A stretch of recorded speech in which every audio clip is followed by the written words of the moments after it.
اعوذ باللہ من الشیطان الرجیم، بسم اللہ الرحمن الرحیم۔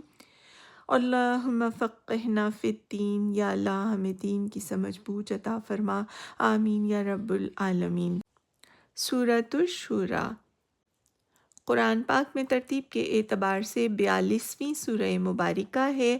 اس میں 53 آیات اور 5 رکوع شامل ہیں۔ یہ مکی سورہ مبارکہ ہے۔ تو آئیے ابتدا کرتے ہیں اللہ کے نام سے جو بے انتہا مہربان اور رحم فرمانے والا ہے۔ حامیم عین سین قاف۔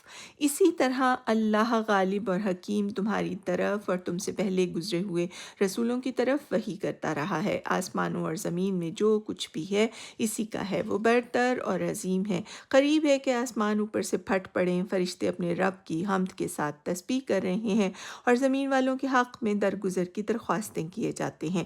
آگاہ رہو، حقیقت میں اللہ ہی غفور الرحیم ہے۔ جن لوگوں نے اس کو چھوڑ کر اپنے دوسرے کچھ سرپرست بنا رکھے ہیں، اللہ ہی ان پر نگران ہے، تم ان کے حوالہ دار نہیں ہو۔ ہاں اسی طرح اے نبی، یہ قرآن عربی ہم نے تمہاری طرف وحی کیا ہے تاکہ تم بستیوں کے مرکز شہر مکہ اور اس کے گرد و پیش رہنے والوں کو خبردار کر دو اور جمع ہونے کے دن سے ڈرا دو جس کے آنے میں کوئی شک نہیں۔ ایک گروہ کو جنت میں جانا ہے اور دوسرے گروہ کو دوزخ میں۔ اگر اللہ چاہتا تو ان سب کو ایک ہی امت بنا دیتا، مگر وہ جسے چاہتا ہے اپنی رحمت میں داخل کرتا ہے، اور ظالموں کا نہ کوئی ولی ہے نہ مددگار۔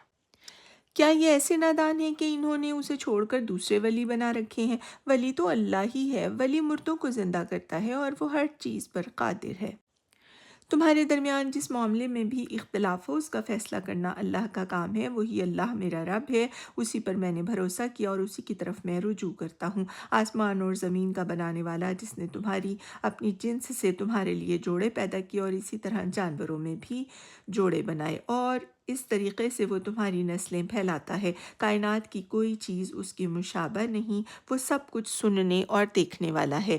آسمانوں اور زمین کے خزانوں کی کنجیاں اسی کے پاس ہیں، جسے چاہتا ہے کھلا رزق دیتا ہے اور جسے چاہتا ہے نپا تلا دیتا ہے۔ اسے ہر چیز کا علم ہے۔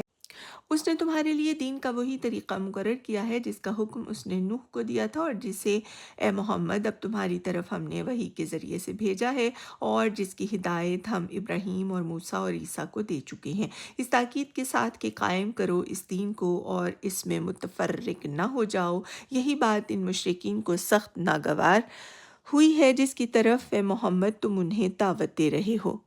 صدق اللہ العظیم، وآخر دعوانا ان الحمد للہ رب العالمین۔